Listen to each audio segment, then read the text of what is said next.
And as sad as I am to go home empty-handed, we will be coming back and let us do it again and kill a big animal. So this is what it's all about, is experiencing culture, people, the animals, the highs, the lows, and in the last 6 or 7 days, we've got all of it. So thanks to Hunters Hub. We're grateful to be here and can't wait to get back.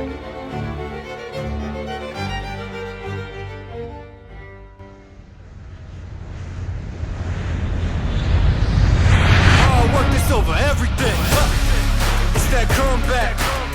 I'm calling plays, hit the pass, then the run back.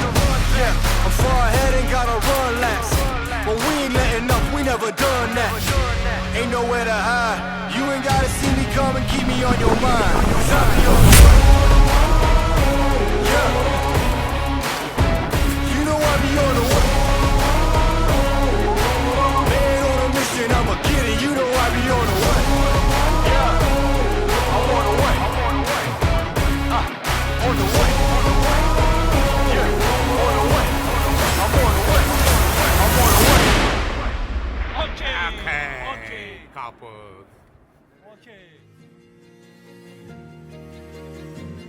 But you start to question, start to wonder, well, it didn't happen the first time, what happened the second time? You know, the uncomfortableness of not knowing a country, not knowing the people was gone because we'd been there. So just to go back and see our friends and to be able to hunt those mountains again, I was thrilled. I couldn't wait. You know, it was only a 6-month period of time from our first hunt to our second hunt, so it wasn't a super long wait, but it felt like years. Ali! Had a chance to do it one more time to try and make that lifelong dream of killing a Bezoar Ibex happen.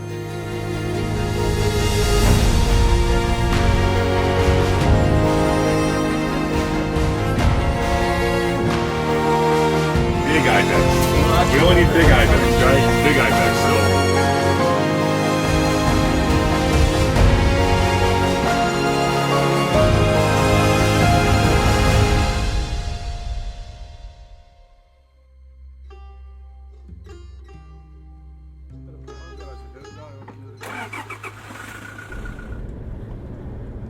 You question after going over there for a full trip and coming home empty-handed. I mean, even after you start to get scouting pictures and things from your guides, you still wonder if you're going to be able to find them. It is hunting. These are free-range animals. It's big, nasty country. They're difficult to find. They're smart. They're elusive. They kind of remind me of a mule deer in the high country. And so as the time to actually hunt got closer, I think my excitement went up as well as my nerves. I was thrilled and pumped, but a little bit nervous and had a lot of anticipation and wasn't sure if it would be this trip or not, but I sure hope it would be. Yes. Ready? Yes. Hit the rock? Yes. Okay, now we're gonna shoot at 450. Okay, 450 is that. Just tested the rifle, dead on at 200, dead on at 440. So we're headed up the mountain. Super excited and a little bit nervous. I have the shakes already and I haven't even seen an ibex. So but we're gonna go up and see what we can find. And it's 50 inches or bust. So we're gonna find a giant before we pull the trigger. But here we go. Gonna be an awesome adventure. He's already got ibex. We're out there, we're hitting these logging roads, glassing, you know, we drive a mile in glass and drive a mile in glass. And we came to this really, really pretty spot, great big canyon. We're glassing across the canyon and for the first time of the trip, I got to hear these billies bark. And I kind of looked at my guys and said, what is that? And they said, it's billies, it's ibex, you know. And so we were glassing and we looked across the canyon and started to see billies coming through these trees. It was this great big open rock cliff face, super pretty, granite boulders. And all of a sudden this billy stepped out and I'm watching through my spotting scope. So I've got my Swarovski spotting scope, okay, I'm looking through it. And all of a sudden this billy steps out, I'm like, holy crap.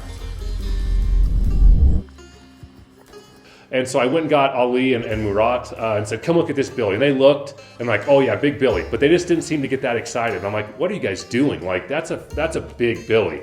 And again, I'd been able to see him the first trip. And so I at least had an idea of what an average billy looked like. This was something that I'd only seen one other billy that compared, and it was the one that we had a close call with at 900 yards my first trip. And so I got all excited thinking, hey, it's first day, we're gonna kill this thing and we're gonna move on. And they said, no, we're gonna keep looking. And so I was a little let down, a little frustrated almost. I don't know why I was. I mean, it was only the first day, but I think having come over and come back empty-handed, like a bird in the hand, I had this great billy I would have been thrilled with, and they told me no. And so we got back in the truck. And we kept going, and we spent the rest of the day glassing, and we saw lots of ibex that day. We saw several billies in that 42, 44 inch range. Got to watch them. Got to watch two of them just beat the crap out of each other.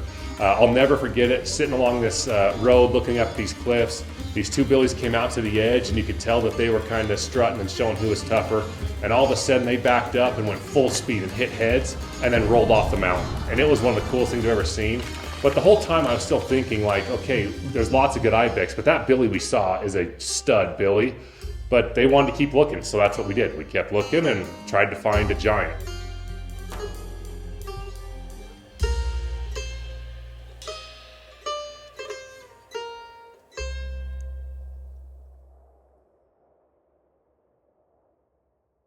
Hi, I'm Stuart Farnsworth, owner of Monarch Taxidermy, and I want to welcome you to my studio.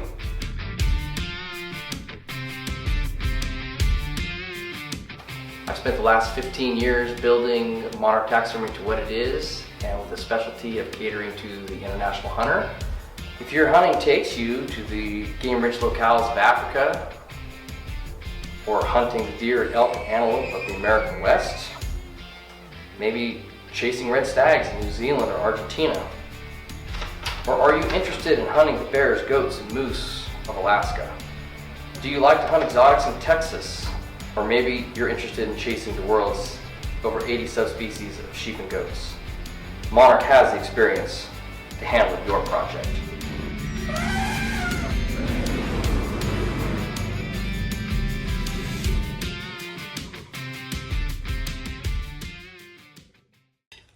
Second day of hunting, grabbing some breakfast before we get out and go find a giant ibex. Verelim de yapsın ya. Çok sevdi. So we spent a few days in a general area of the unit.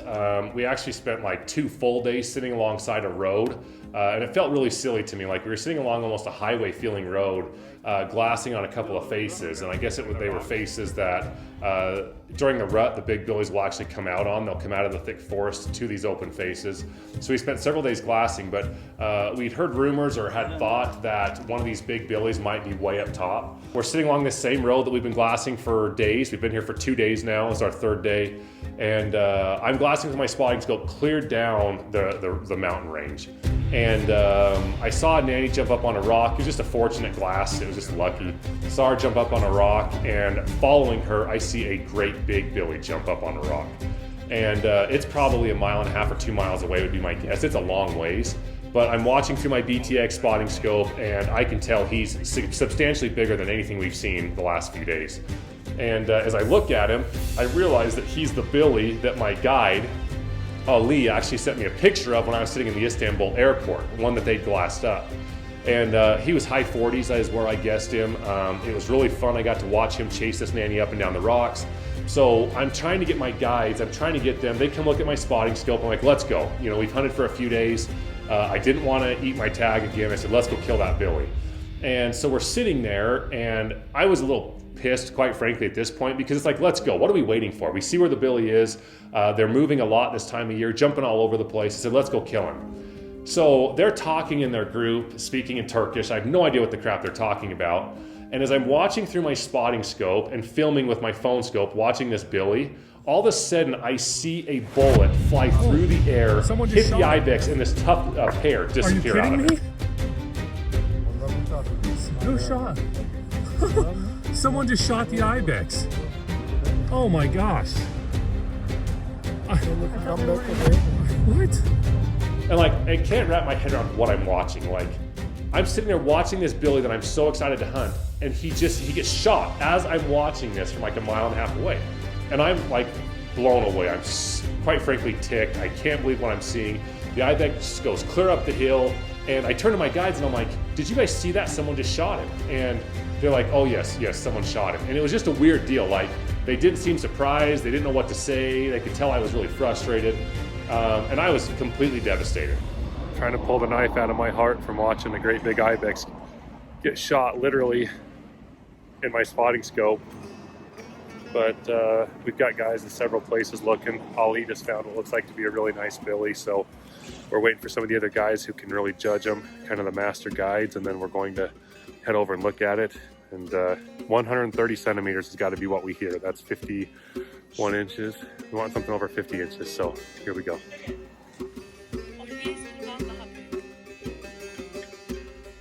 Tabii, That one? tabii. Yes, Bigger? yes. Tabii, This tabii. one small? Tabii, oh, bu small. That's small, but bigger.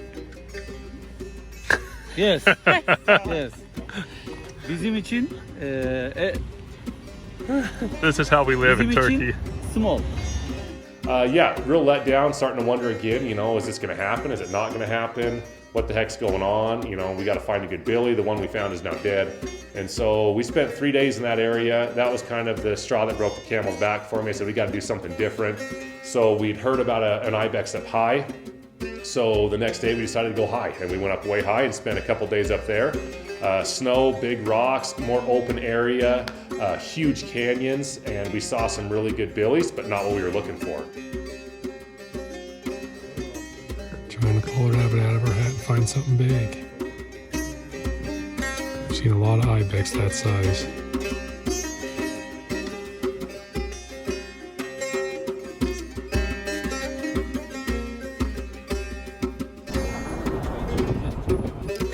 Hi.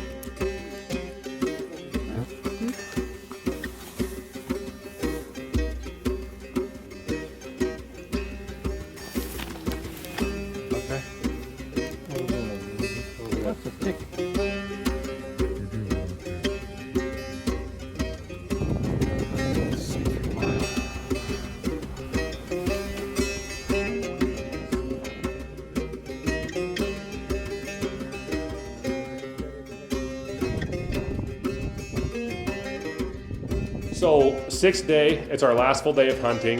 At this point, I'm feeling like this is round 2. I'm going home empty-handed. It's not gonna happen. And so I was pretty sad, pretty frustrated. Jenna, felt bad because she could tell, she knew how bad I wanted this, but at the same time, like, she didn't come to Turkey just to hunt. She wanted to see some other things as well, and she'd been nothing but fantastic. Hunting for 6 days, that's a long time, especially for someone who doesn't hunt. But so end of day 6, we were supposed to fly out the next afternoon. No ibex, and felt pretty depressed about it. So we went back to the little lodge that night, and we were talking, and called the outfitter and said, well, why don't you hunt tomorrow morning? Just hunt tomorrow morning and see what happens, and then we'll get you out in time for your flight. So I talked to my wife, and we'd seen some ibex I would have been thrilled with. I would have been thrilled with that dark horned, dark caped 13-year-old billy I'd seen this morning. And I told him, I said, I'll go back and shoot him. So we'd been going through all the videos, all the pictures we'd taken for the last 6 days, looking at all the ibex. And as we're going through videos, the ibex that keeps coming back is the one we saw the very first day. That great big canyon, I looked through my spotting scope that first time I see him. I got excited about him immediately. Even the guides got excited for a minute and they said, no, we're gonna hold off. That ibex kept coming back. And so we compared him to that dark caped, 13-year-old billy. So we spent like an hour sitting by the fire that night trying to decide which ibex we were gonna go hunt, because we had one morning to go and try and get it done. We decided to send guides both places to see if we could find them, but we couldn't decide which one to shoot, so we went and got a coin, and we decided that we would flip a coin, and we said heads was the dark billy, tails was the big billy from the first day. Whichever side the coin landed on was going to be the billy we'd go hunt. So it was kind of fun. Everyone gathered around, we flipped the coin, and it was heads, which means we're going to go hunt that old billy. Last day, last morning, it's actually overtime. We should have been gone yesterday, and per last night's coin flip, we decided to go find this old billy, and drove up to the hunting spot this morning and glass, and could not find him anywhere. So here we are, overtime. We should have left, should have been done last night. Decided to go kill this billy. We knew he'd be there. He wasn't there. So it's 8:30 in the morning. We've got till 10 o'clock. So I have an hour and a half. So we called our other guide who had gone to the other side of the mountain, and he radioed back and said that the big billy that we'd seen the first day was still in the same spot and that we needed to come look. And so we did. We drove over, and he was still there. And it was the billy I wanted to shoot the whole time. From the start, I was pissed they wouldn't let me shoot him on the first day. And so we were glassing him. He was like 750 yards, and I got my gun out and told everyone to be quiet because I was going to shoot. And they all said, no, we can get closer, And so we were laying up in these pines, and I had my Gunworks 28 nozzle ready to rock. I've got that Revic scope on it. I shoot a lot. I felt comfortable at the distance of 750, but for like the 15,000th time on this trip, I told myself, you got to trust your guides. And finally, they told me as we're doing all this, hey, you've got to shoot him in this one area. And it's like a 30-yard area. Out of this whole mountain, there's like 30 yards I can shoot him. He'd either fall off a cliff here, or he'd get stuck up in some cliffs that we couldn't get to. Fortunately, whether it be an act of God or whatever it was, the Ibex gods were smiling down on us. That Billy ended up moving up to the exact spot that our guides hoped he would go to. And 470 yards, one shot, just smoked him.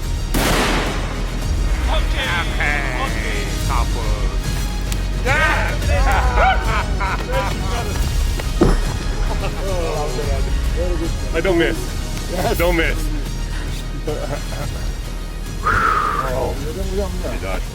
It was like this wave of relief and excitement. You know, my guides got really excited. For the first time, they were like really excited. They tried to stay so melancholy the whole time. They were pumped, I was pumped. You know, I had to laugh. Like, we'd hunted now for 6.5 days. The Billy I killed and I was ecstatic about was the first big Billy we'd seen. And we knew where he was the whole time. I was pumped, I was happy. You know, we drove down the road, ended up hiking up to him. And so we get up to him, and honestly, it was everything I could have hoped for. He was an old Billy, great mass. You know, it was just a moment. It was one of those moments where, like, all of a sudden the pressure's finally off, and you get to really just look at where you're at, and it was an unbelievable experience. Over time, we hunted all 5 days, and weren't able to find something that we thought was 50 inches, so they let us stay this morning and hunt for one last morning. And these guys have been unbelievable. They're not just guides, they're brothers. We have a special connection with them. They're good people. The hunting is fun, but getting to know the people and getting to build these relationships is what it's all about. And so we came out this morning and found this Billy we've been watching and shot him at 475 yards. He's over 50 inches, bigger than we thought.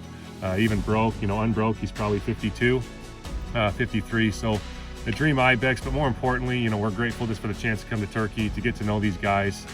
They're fantastic. And more importantly, thank these guys. They've glassed all day long. They haven't taken naps. They haven't eaten. They wanted something special for us, and that means a lot. We love them. So we're grateful to them and grateful for the awesome experience that we've had here in Turkey.